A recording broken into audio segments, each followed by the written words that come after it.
오늘 드디어 이제 사무엘이 출연하네요. 사무엘이 사사로서, 사무엘이 제사장으로서 그는 한 시대를 이끌어가는 지도자로 그 모습을 드러내게 됩니다. 한번 오늘 말씀 가운데서 저와 여러분들이 이 시대를 어떻게 우리가 싸워 이겨야 할지를 한 번 더 확인해 보시기를 바랍니다. 7장 2절 말씀을 한번 먼저 읽어보겠어요. 괴가 기럇 여아림에 들어간 날부터 20년 동안 오래 있은지라 이스라엘 온 족속이 여호와를 사모하니라. 괴는 실로로 돌아오지 않았습니다. 벳세메스에 머물지도 않았어요. 기럇 여아림이라고 하는 높은 지역, 고산지의 한 귀퉁이에 그냥 잊혀지듯 버려지듯 그렇게 두게 된 것입니다. 어쩌면 이스라엘 백성들이 하나님과의 어떤 관계였는지를 상징적으로 보여주는 장면이에요. 그 괴가 그토록 소중했다면 그렇게 방치될 리가 없죠. 그토록 그 법궤에 대한 사모함이 있었다면 그렇게 20여 년간 잊혀지듯 두지는 않았을 것입니다. 그러나 실제 전쟁에 나가서 싸워봐도 법궤는 신통력을 발휘하지 못했고, 싸워서 찾아온 건 아니지만은 제발로 돌아와서 그걸 들여다보다가 사람 한 70여 명 죽고, 그래서 법궤에 대한 흥미가 잃어버린 것이죠. 어쩌면 하나님께 대한 열정이 식어버리듯 법궤에 대한 관심도 식어버린 거예요.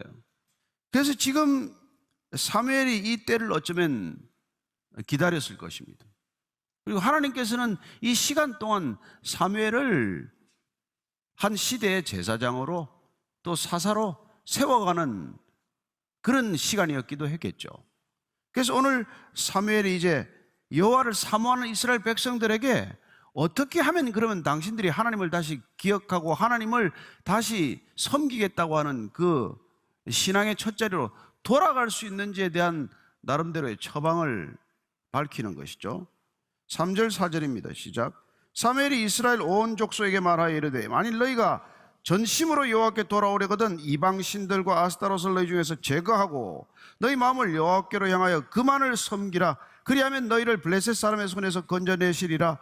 이에 이스라엘 자손이 바알들과 아스타롯을 제거하고 여호와만 섬기니라. 다시 신앙을 회복하는 길, 다시 우리의 신앙이 부흥하는 길, 그건 두 동사에 달렸어요. 제하고 섬기는 것입니다. 사무엘은 두 단어로 지금 이스라엘의 신앙을 회복하고자 하는 것이죠. 제하라 그리고 섬기라고 하는 것입니다. 제하라고 하는 말은 원래 그 뜻이 고개를 돌리는 거예요.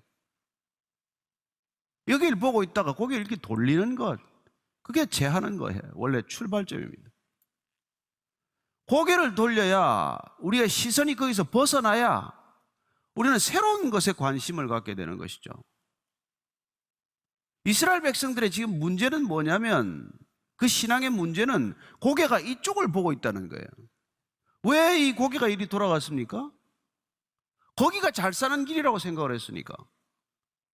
가나안 땅에 들어와서 블레셋 사람들이 섬기는 그 바알신, 아스타롯, 아세라 신을 섬기면 그들처럼 풍요롭고 그들처럼 잘 살 거라고 생각을 했기 때문에 그 우상들을 바라보며 산 거란 말이에요. 그게 그들이 블레셋에 계속 시달리고 패배한 이유예요. 그들처럼 살고자 그들이 섬기는 우상을 바라보고 그들처럼 우상을 섬기고자 했기 때문에 그런 일들이 일어난 거란 말이에요.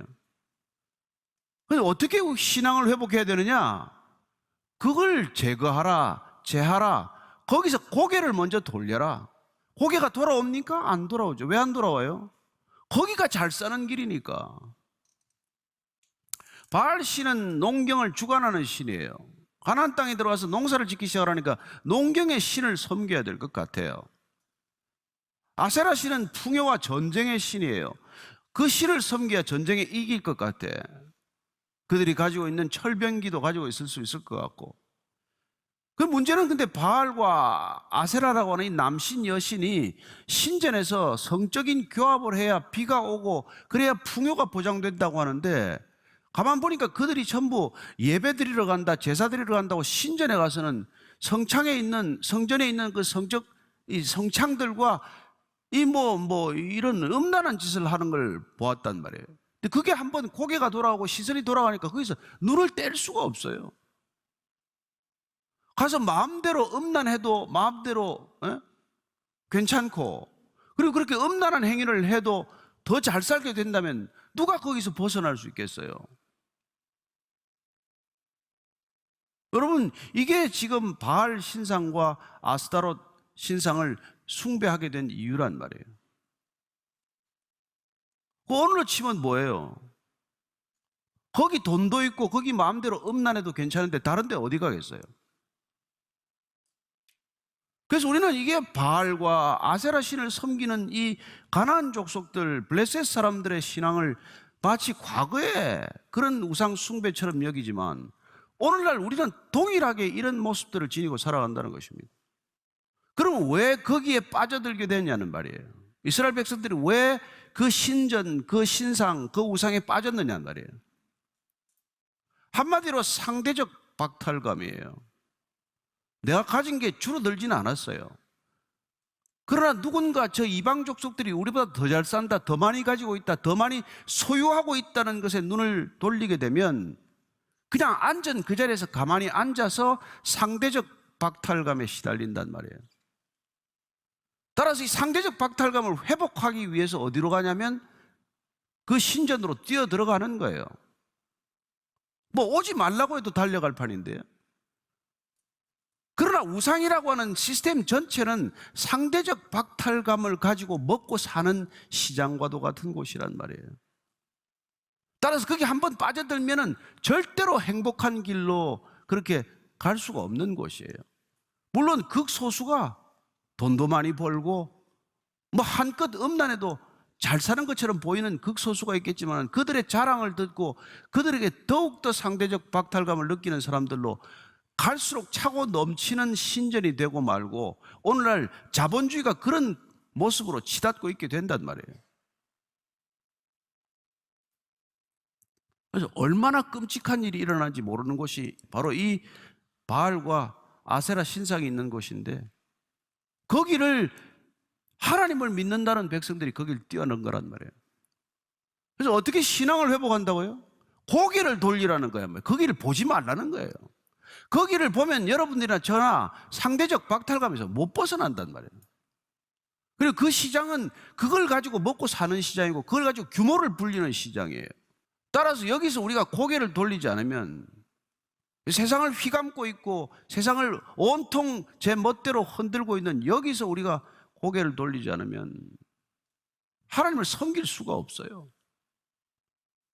기껏하면 겸하여 섬기는 정도죠.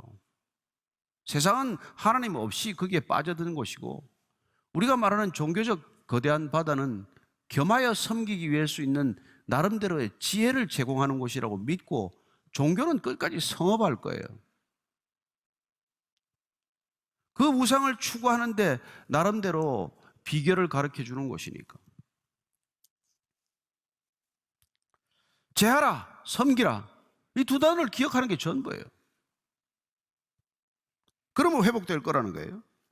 자, 5절 6절입니다. 시작.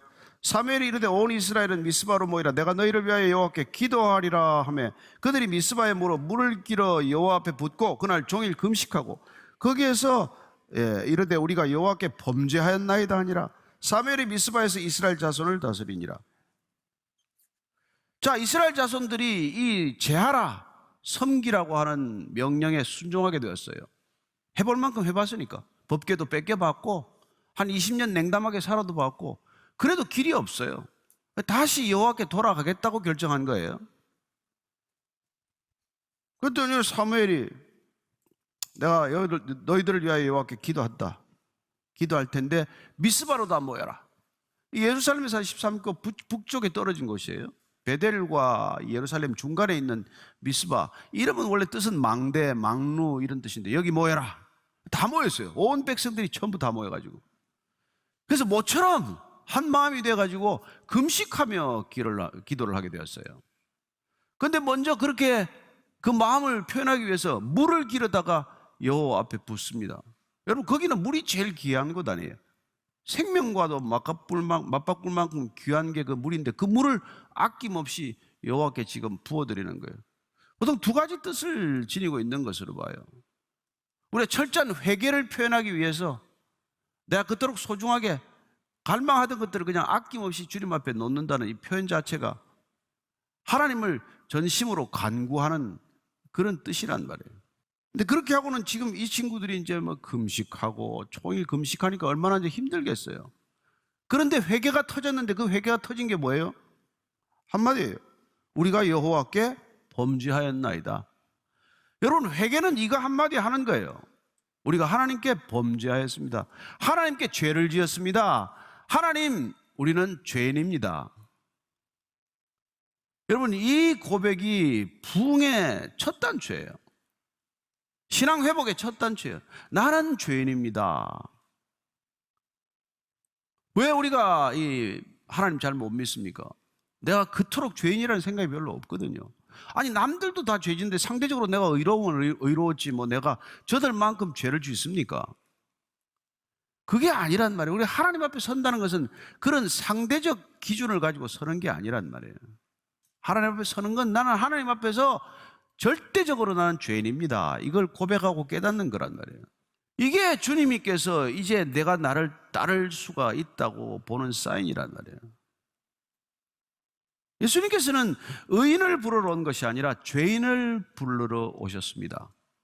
따라서 주님을 따를 수 있는 사람은 의인이라고 생각하는 사람이 아니라 죄인이라고 생각하는 사람이 따르는 것이죠. 주님을 계속해서 쫓는 사람들은 내가 점점 의로워지고 있어서 따라가는 것이 아니라 나는 날마다 주님 앞에 발을 내밀어야 하는 존재라는 것을 인정할 때 우리는 주님을 제대로 따르는 것이죠. 그렇습니다. 우리는 끊임없이 주님 앞에서는 죄인입니다를 고백할 수 있어야 우리는 날마다 새로운 신앙을 경험하는 것이죠. 아니면 어느새 슬그머니 주의 자리에 올라가서 우리가 마치 두터운 기득권 층을 이루는 그런 종교인들이 되고 마는 것이죠. 사고 치는 사람들은 여러분 새신자들이 사고 치지 않습니다. 오래 교회 다니는 사람들이 교회를 시끄럽게 해요. 그런 이미 죄인이라는 의식이 없어졌으니까. 그래서 그렇게 그냥 격렬하게 싸울 수 있는 거예요. 본인이 절대적으로 의로운 입장에 섰다고 생각하기 때문에 그런 착각을 이쪽 저쪽 다 가지고 있으면 화해가 있습니까? 화해가 불가능하죠. 그러나 오늘 이 미스바에서 온 이스라엘 백성들이 모여서 금식하고 기도했더니 터져나오는 고백, 자백은 우리가 하나님께 범죄했다. 이 한마디 절절한 기도가 터져나온 것이죠. 사무엘이 다시 이스라엘 자손을 이제 다스리기 시작합니다. 사사로서 다스리는 것이죠. 따라서 사무엘을 가만 보면은 사무엘은 이 모세와 마찬가지로 또 우리 주님 오실 주님과 마찬가지로 삼중직을 지금 맡고 있는 사람이에요. 여호와 하나님의 말씀을 일반 백성들에게 전달하는 입장에서 그는 중보적 역할을 하고 있습니다. 말씀을 듣지 못하는 백성들에게 하나님의 말씀을 가감없이 전하는 중간자, 중개자, 중보자적 역할을 하고 있는 것에 의해서 선지자는 중보자나 마찬가지예요. 두 번째, 제사장은 백성들의 죄를 하나님 앞에서 대신 속하는 제사를 드리는 제사장의 역할 또한 중보적 역할이라는 것을 알 수 있습니다. 사사 또한 마찬가지예요. 하나님의 뜻을 이 땅 가운데 펼쳐나가기 위해서 하나님의 뜻을 백성들에게 연결하는, 적용하는 점에서 사사 또한 중보적 역할을 감당하는 사람이에요. 따라서 사사는 영어로는 저지, 재판관이라고 번역을 하지만 사실은 옳고 그름을 판단하는 오늘날의 재판과는 달라요. 사사는 절대적인 기준인 하나님의 말씀을 죄인 두 사람, 서로 다투는 죄인 두 사람에게 제시함으로써 둘 다 무엇이 하나님의 기준에 부족한지를 깨닫게 함으로써 한 발씩 한 걸음씩 양보하도록 만드는 일이에요. 사사는. 사사의 재판 과정은 지금 오늘날 우리가 말하는 그런 재판 과정과 다르다는 것입니다. 어쨌건 그 사사는 또한 그런 갈등하는 사람들의 모습을 하나님의 말씀에 비추어 그걸 판단함으로써 본인 스스로 또 얼마나 죄인인지를 날마다 기억하는 사람이에요. 사사는 그런 점에서 보면은 가장 겸손한 사람이어야 한다는 것입니다. 나 또한 죄인이라는 것. 7, 8, 9절에 읽습니다. 시작. 이스라엘 자손이 미스바에 모였다 함을 블레셋 사람들이 듣고 그들의 방백들이 이스라엘을 치러 올라온지라. 이스라엘 자손들이 듣고 블레셋 사람들을 두려워하여 이스라엘 자손이 사무엘에게 이르되 당신은 우리를 위하여 우리 하나님 여호와께 쉬지 말고 부르짖어 우리를 블레셋 사람들의 손에서 구원하시게 하소서 하니 사무엘이 젖 먹는 어린 양 하나를 가져다가 온전한 번제를 여호와께 드리고 이스라엘을 위하여 여호와께 부르짖음에 여호와께서 응답하셨더라. 자, 온 백성이 이제 새로 신앙을 회복하고 새로운 부흥을 위해서 이제 첫걸음을 떼려고 하는데 대적들이 몰려오는 거예요. 여러분, 이게 늘 우리가 정말 새로운 신앙을 결단하거나 우리의 신앙을 새롭게 하고자 할 때 일어나는 늘 되풀이되는 일이에요. 예수 좀 잘 믿어보고자 하면 그렇게 어려운 일이 많이 생깁니까? 좀 하나님께 헌신해보고자 하면 왜 그렇게 꼭 그렇게 뭘 이렇게 어렵게 만들고 일을 복잡하게 만드는 일이 많이 생깁니까? 여러분, 우리가 하나님께로 완전히 고개를 돌리면 이 고개가 외면당하는 쪽은 얼마나 섭섭하겠어요. 따라서 이스라엘 백성으로서는 출애굽이지만 바로 입장에서는 이스라엘 백성들의 집단적 반역과 배반이라는 것입니다. 따라서 우리의 실험은 혈과 육에 대한 것이 아니라 정사와 권세와 어둠의 악한 영들, 하늘에 있는 악한 영들 입장에서는 우리가 고개만 돌려도 화가 나는 거죠. 우리가 이쪽을 바라보다가 이쪽을 바라보는 순간 그냥 불일 듯 또 질투하겠죠. 따라서 우리가 신앙생활 잘하고자 하면은 가만두지 않는다는 말이에요. 이스라엘 백성들이 모여서 이제는 정말 하나님만 섬기겠다고 했더니 이제 이스라엘 블레셋 방백들이 또 다 모여가지고 지금 또 적의 부대를 편성해서 그냥 밀고 올라오는 거죠. 그리고 그들은 이스라엘과 전쟁을 끝날 때 늘 그걸 못하도록 했어요. 모이지 집합 금지 명령을 내렸어요. 모이면은 불안하니까. 그래서 지금 미스바에 모여있다는 이 정보가 입수되자마자 가서 즉각 해산하고 그들을 집으로 돌려보내기 위해서 이제 군대를 데리고 오는 거예요. 따라서 여러분, 우리가 좋은 신앙을 가지고 좋은 모임을 계속하기는 앞으로 갈수록 더 어렵습니다. 따라서 우리는 세상의 방식으로는 절대 이걸 뚫고 나갈 수 없다는 거예요. 그래서 어떻게 뚫고 나가라는 겁니까? 제하라는 거예요. 그리고 그분만 섬기라는 거예요. 그래서 고개가 잘 돌아가는 사람은 이것처럼 쉬운 일이 없어요. 그런데 고개가 안 돌아가는 사람은 이것처럼 어려운 일이 없습니다. 아무리 교회를 몇십 년 다녀도 고개는 이쪽에 있는데 무슨 변화가 일어나겠어요? 몸만 피곤하죠.